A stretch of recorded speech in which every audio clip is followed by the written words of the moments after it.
자, 여러분의 사랑하는 아들이나 딸이 와가지고 저한테 이렇게 물어본다고 생각해보세요. 목자님, 저 술, 담배 해도 돼요? 그럴 때 제가 쿨하게, 난 쿨한 목사니까 그럼 기호식품인데 뭐 어때? 오늘부터 해! 만약에 이렇게 말씀해 주시면 너무 감사하겠다고 생각하는 부모 한번 손 들어주세요. 있어요? 너무 감사합니다. 자, 그러면 또 그 자녀가 이제 대학생이 됐어요. 이거 혼전 상관계도 자주 해봐야 되는 거 아니에요? 결혼 전에? 이렇게 나한테 물어봤을 때 당연하지. 속궁합은 기본 아니냐? 막 내가 이렇게 말해주면 너무 감사하겠다라고 생각하시는 분 손 한번 들어주세요. 목사님이 안 그랬으면 좋겠죠. 그죠? 진짜 안 그랬으면 좋겠죠. 안 그랬으면 좋겠는 마음, 여러분은 그렇게 죄를 지을지 몰라도 나는 잘못된 길을 갈지는 몰라도 내 자녀는 안 그랬으면 좋겠다라고 생각하는 그 마음, 그 마음이 원래 우리가 그렇게 살아야 되는 마음이겠죠. 그쵸? 그런데 우리는 자기는 그 길을 가고 싶어 하기 때문에 어떻게 합니까? 변화되고 회개하고 돌이키는 걸 싫어하니까 어떻게 해요? 그때는 할 수 있는 방법이 다른 사람을 까는 거죠. 그죠? 목회자를 까거나 하나님을 까거나 성경을 까거나. 왜? 난 그렇게 살고 싶지 않거든. 그죠? 이게 문제인 거예요. 우리의 문제. 이스라엘 백성들이 이 문제를 알았어요. 자기가 잘못된 신앙생활을 갖고 있었던 것이 얼마나 사람들에게 문제를 일으켜서 내 후손들이 종살이를 하게 만들었는지를 사람들이 알았어요. 이런 말이 있대요. 부모님들이 착각하는 것 중에 하나가 자기 자녀가 교회가 안 좋아서 아니면은 친구를 잘못 만나서 신앙을 버렸다고 생각하는데, 신앙을 버린 자녀들의 그 솔직한 설문조사를 해보면 누구 때문에 신앙을 안 가진지 아세요? 70% 이상이 자기 부모예요. 믿는 부모. 왜? 부모님이 이중생활 한다는 거죠. 교회에서는 목사님 뭐 잘 이렇게 보필하는 것 같고 하나님 잘 섬기는 것 같은데 집에 와서는 목사하고 나발이고 없는 거고요.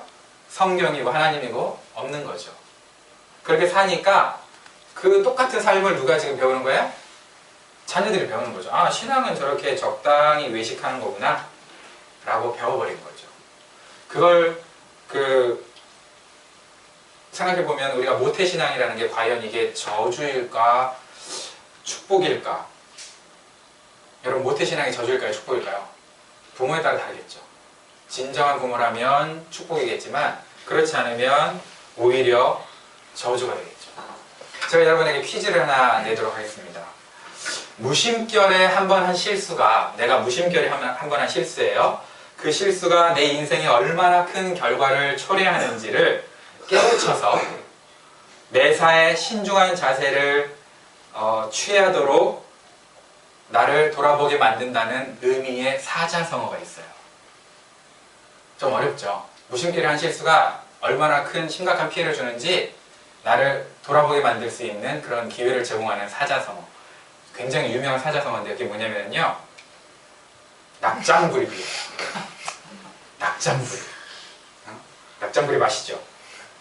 또 무모한 도전이 실패했을 때 속이 뒤집히는 과정을 경험하게 함으로써 미리 이런 일들은 막아야 된다는 큰 교훈을 줄 수 있는 심리학 용어가 있어요. 심리학 용어. 뭔지 아세요? 독박이에요. 독박.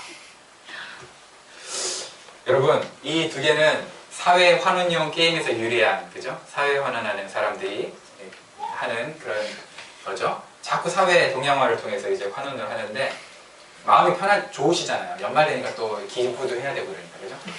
그래서 이제 환원들을 하시는데, 여러분, 청소년 시기를 우리가 질풍노도라고 그러죠. 청소년 시기, 질풍노도의 시기라고 그러는데, 질풍노도의 시기를 봤더니요, 사람들이요, 희한하게도 특히 남자아이들, 질풍노도 시기의 남자아이들은요, 자기 엄마가 가슴 아파하는 것을 통해서 사랑을 느낀대요. 이런 스톤 차일드가 있나? 그죠? 자기 엄마가 자기 때문에 가슴 아파하고 조마조마하고 이러면 거기서 우리 엄마가 나를 무지하게 사랑하는구나 라고 생각하기 때문에 엄마가 가슴 아파하는 짓을 골라서 한대요. 자, 남자들 그랬어요? 안 했다고? 웃기고 있네. 그랬잖아. 지금도 그러고 있네. 그죠? 그래서 어떤 분이 저한테 와서 이렇게 고백했어요. 아, 목사님 미치겠어요. 진짜 목사님 옛날에 제가 이 설교 비슷한 걸 옛날에 했거든요. 목사님 설교대로 제가 하지 말라고 했던 일은 꼭 다 하고요. 하라고 했던 일은 더럽게 안 해요. 공부 열심히 안 해도 되니까 지각 결석만 하지 말라 그랬는데 지각 결석을 100번이나 했어요. 카운셀러 불러가지고 지금 저 가야 돼요, 내일. 대박이죠. 그죠? 거기에서 왜 희열을 느끼는지 모르겠어요. 본이 되라고 좀 학교 가서 좀 본 좀 되라고 얘기했더니 가가지고 땡땡이 치고 어떻게 하면 안 걸리는 법을 지금 전수하고 있어요. 내 아들이. 그런 거예요. 그러니까 얼마나 가슴이 타겠어요. 이런 사람들을 우리가 뭐라 그래요? 인간이 아니죠. 인간이 아니고 뭐라 그러죠, 이런 애들을? 청개구리, 청개구리. 청개구리는 뭐예요? 양서류, 양서류. 그죠? 양서류예요, 이런 애들. 질풍노도. 그런데 재밌는 거는요, 성도님들도 그래요. 성도님들도 이상하게 하나님이 가슴 아파할 것들을 막 골라 하면서 그 다음에 죄송하다 그러고 찬양하면서 거기서 희열을 느끼나 봐요. 하나님 그래도 나 안 버리죠? 이러면서. 그러면 어쩔 때는 또 목사님한테 심통도 부려. 내가 뭘 잘못했다고? 나한테 심통을 부려. 확 때려버릴까? 그죠? 왜 그럴까요? 미성숙할수록 누군가가 노심초사하면서 자기를 바라보는 그 사랑의 눈길에서 희한하게 사랑을 느낀다는 거예요. 미성숙할수록. 그렇대요. 그래서 심리학에서 이런 현상을 뭐라 그러냐면 jealous lumbering disease라고 그래요. 처음 들어보셨죠? 줄이면 JR disease라고 그래요. 한국말로 번역하면 뭘까요? 지랄병. 네 글자로 만들면 뭘까요? 지랄연병. 그죠? 지랄 총량의 법칙이라고 여러분 들어보셨어요? 지랄 총량의 법칙이 있대요. 뭐냐면 어떤 사람이 살아가면서 그 사람이 하는 지랄은 정해져 있는데 질풍노도의 시기에 다 쓰면 다행히 다음에 쓸 지랄이 없으니까 평탄하게 사니까 괜찮다. 그렇다고 그러면은 지금 청소년기에 지랄을 안 하면 나중에 지랄을 하느냐? 그건 아니죠. 그 사람이 할 지랄은 10밖에 안 되니까 지금도 지랄 안 하고 나중에도 지랄 안 하는 거죠. 근데 어떤 사람은 지랄이 한 10,000 정도 되니까 지금 9,999를 써야 돼.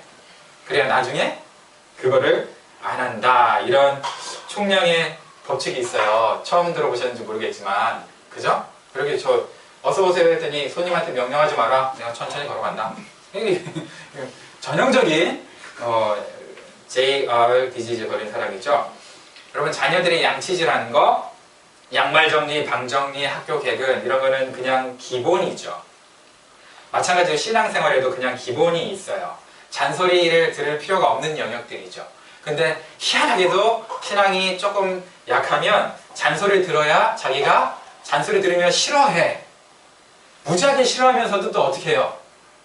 거기서 사랑을 느껴. 도대체 이게 뭐하는 인간인지, 그죠? 그래요. 근데 이 지랄병의 가장 큰 문제점이 뭐냐면요, 반역의 영이 그 뒤에 있어요. 그래서 조종하면서 불순종하게 만들면서도 그게 불순종인지 모르게 만들어요. 자기는 그 이유를 대야 되잖아요. 그렇죠? 불순종하는 이유들을 대야 되고 자기 싫어하는 이유들을 다 대야 되거든요. 그러니까 불순종하면서도 자기는 이유가 있으니까 그게 불순종이라고 생각을 안 하는 거죠. 그러다 보니까 이제 넘지 말아야 할 신앙의 마지노선을 넘어버리고 죄의 포로가 되는 거예요. 여러분, 하나님은 우리를 있는 그대로 받아주세요? 씻어서 받아주세요?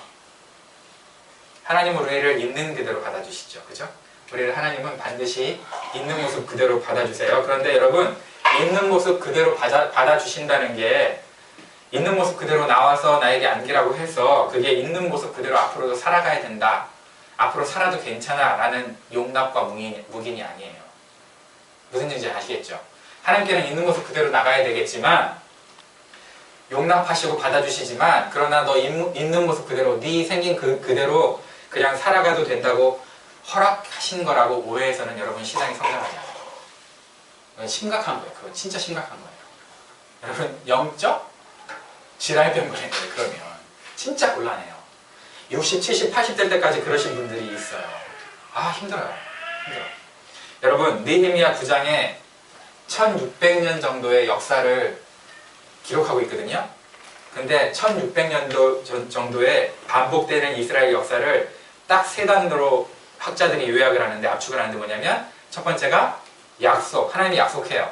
근데 두 번째, 불순종, 교만, 불순종. 이스라엘 백성은 교만하고 불순종해요. 그래서 세 번째가 뭐예요? 패망. 또 약속해요. 불순종해요. 패망. 이게 돌아가요. 이게 돌아가. 우리 1년의 삶을 한번 돌아보세요. 여러분, 순종해서 하나님의 기쁨과, 하나님과 기쁨을 누렸고 훌륭한 열매를 맺었습니까? 아니면 또 2019년 농사 망쳤다, 이제 여기서 이쯤 마무리하고 2020년부터 다시 한번 해보자, 이런 생각이 드시나요? 이스라엘 백성들은 패망을 경험하고 나서야 자신들이 범죄했고 하나님이 옳았다고 인정을 하게 됐어요. 여러분, 진정한 회개는 내가 왜 잘못했는지 토를 달지 않아요. 그냥 나는 잘못했기 때문에 이유를 달지 않아요. 그냥 내가 잘못했음이라고 인정을 하는 거예요. 여러분, 이런 말 들어보셨죠? 세 가지 말이 있는데, 설명, 해명, 변명. 설명, 해명, 변명. 설명은 뭐예요? 설명은 내가 미리 얘기하는 거예요. 다른 사람한테 미리. 이건 설명이죠. 혹은 나중에 얘기했다 하더라도 그냥 내가 인정하는 거예요. 이걸 설명이라고 해요. 근데 해명은 뭐예요? 해명은 의도는 그렇지 않았다, 결과는 내가 인정한다, 잘못된 걸. 그렇지만 의도의 수수성을 내가 말하고 싶을 때 그게 이제 해명이죠. 변명은 뭐예요? 이도 저도 아니죠. 그죠? 누가 자주 하죠, 이 변명을? JR 디지즈. 그죠? 이런 애들은 정말 변명 자주 하죠. 이스라엘 백성들은 해명도 아니고 변명도 아니고 하나님 앞에 자기 자손들을 위해서 자기가 했던 것들을 인정하면서 설명을 했어요. 9장에 걸쳐서 쭉 설명을 했어요. 그리고 나서 어떻게 했냐면, 그 설명 뒤에 자기네들이 이제는 이렇게 살지 않겠다라고 약속을 해요. 그리고 오늘 성경에서는 서명이라고 얘기했지만 옛날 성경에서는 인봉이라고 했어요. 인봉. 인봉은 뭐냐면 편지 같은 거 써가지고 이렇게 실하는 거예요. 그걸 인봉이라고 해요. 인봉했다고 딱 했어요. 아니, 차라리 냉장고나 이런 데 붙여놓고 우리가 얼마나 잘못했는지 써놓고 다시는 이런 잘못하지 말자라고 쓰는 게 좋을 텐데, 그렇게 안 하고요. 보이는 곳에 둔 게 아니라 오히려 이제 이거 인봉을 했어요. 왜 인봉을 했을까요? 냉장고에 붙여놓고 자석 붙여놓고 이러지 말아야지 이러면 좋잖아요. 그죠? 화장실에 붙여놓고 똥 쌀 때마다 보면서 이거 하지 말아야지 그러면 좋은데, 보고 또 보고 하면서 기억해도 시원찮을 판에 이거를 왜 인봉을 했어요? 너무 내가 한 과거가 너무 더러워서 쪽팔려서 그랬을까요? 이거를 인봉을 했어요. 그 사람들도 한 번은 보이게 한번 해본 적이 있어요. 성경에 보면은요, 사람들이 말씀을 미간, 그 눈썹 사이에 미간에 붙이고요. 그래서 지금도 유대인들이 붙이고 다니잖아요. 그죠? 그리고 손목, 여기로 시계 대신에 막 여기 말씀 집어넣고 다니거든요. 그 손목에다가. 그 다음에 문설주에도 막 붙여놓기도 하고 막 이래요. 한번 그 사람들은 그렇게 했어요. 어떤 사람들은 가슴에 막 목걸이를 가지고 말씀을 이렇게 통을 해가지고 갖고 다니기도 해요. 그런데 그렇게 했는데도 삶이 변하지 않았죠. 여러분, 2019년에 삶 변하기를 기대하셨죠? 변하셨어요? 변하셨겠죠. 많이 변했을 거예요. 그죠? 그런데 보통 사람들이 변하지 않아요. 왜 변하지 않을까? 사람이 그렇게 잘 안 변하거든요. 진짜 안 변해요. 이번에는 그러면 우리가 눈치만 딱 읽으면서 눈치만 볼 거 아니라 한번 마음속에 한번 집어넣어보자. 그러면서 그 사람들이 밀봉했던 것 같아요. 하나님 말씀. 그래, 내가 진짜 내 영혼의 마음속에 이제 확 집어넣어보자. 여러분, 밀봉하면 공기나 습기 이런 게 불순물들이 안 들어가잖아요. 그죠? 그래서 하나님 말씀을 있는 그대로 순수하게 내가 따라보자 이거예요. 내 생각 집어넣자가 아니고, 영적으로 보면. 말씀 딱 해놓고요, 자기가 지키려고 하다가 어떻게 해요? 이런 뜻이지 뭐, 저런 뜻이지 뭐 이러면서 자기가 어떻게 해요? 순종을 자기 마음대로 변절시켜요. 근데 이제는 그래, 있는 말씀 그대로 내가 항복해보자, 무릎 꿇어보자. 불순물 안 들어가게 내가 그대로 순종해보자. 그런 마음으로 굳건한 언약을 세우고 온 마음과 뜻과 힘과 정성을 다해서 내가 따라보겠다고 결단의 의미로 인봉한 게 아닌가. 저는 그렇게 해석을 합니다. 여러분, 견고한 언약을 세워서 지키겠다고 결단하면서 인봉까지 한 이유는 아마 잊지 않겠다는 뜻 같아요. 내가 부끄러운 과거지만 내가 이거 잊어버리고 또 내가 잘된 사람이, 내가 마치 좋은 사람이 있냐, 그렇게 내가 속이며 살지 않겠다. 나는 그럴 힘이 없고 능력이 없는 사람이다. 하나님 말씀 붙들지 않으면 가망이 없다. 하나님 말씀 붙들어야만 한다. 라고 생각했던 것 같아요. 그래서 여러분 기억 저편에 있었던 게 어떤 사건이 있을 때 확 떠오르는 거 있죠. 뭐 향수를 맡았다든가 아니면 장소를 갔다든가 아니면 뭐 물건을 봤는데 갑자기 옛날에 나도 몰랐던 게 확 떠올라서 막 가슴이 뭐 좋을 수도 있고 나쁠 수도 있는 그런 추억들이 떠오르는 적이 있죠. 그런 것처럼 그렇게 내가 이걸 생각할 때마다 이걸 볼 때마다 좋든 싫든 내 삶을 평가하면서 하나님 말씀에 내 삶을 묶어놓겠다라고 결정한 것 같아요. 여러분 과거를 잊는 백성은 망한다. 역사가 없는 백성은 망한다라는 말이 있어요. 우리는 과거를 그냥 쉽게 잊어버리게 돼요. 그죠? 그래서 제가 이번 주에 칼럼도 썼죠. 2020년부터 시작한다고 막 그러잖아요, 사람들. 2주 완전히 어떻게 하겠다는 얘기예요? 말아먹겠다는 얘기죠, 이제. 그죠? 2주 뭐 어차피 다 갔는데 말아먹죠. 이거죠. 그런데 그러지 말라는 거예요, 성경에서는. 우리가 타임캡슐에다가 뭔가 의미 있는 것을 집어넣고 묻잖아요. 왜 그래요?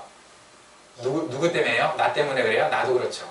나도 기억해야 되겠죠. 그러나 타임캡슐처럼 인고하고 하는 것은요, 결국 그 사람들은 자신도 변화되겠지만 우리 후손도 거룩하게 살기를 바라는 마음이 있는 거예요.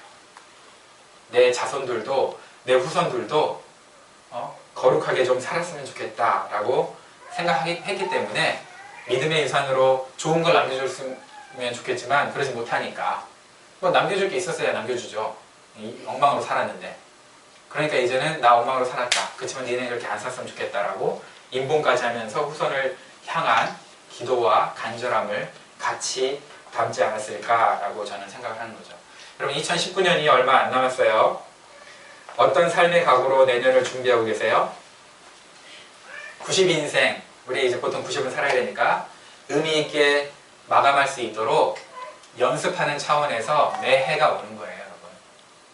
이거 90번 지나면 어떤 분들은 40번 지나면 어떤 분들은 50번 지나면 그죠? 이거 오늘 한 해를 마감하듯이 우리 인생을 마감해야 될 날이 올 거 아니에요. 그쵸? 그때 그럼 여러분 어떻게 할 거예요? 90년 낙장불입입니다.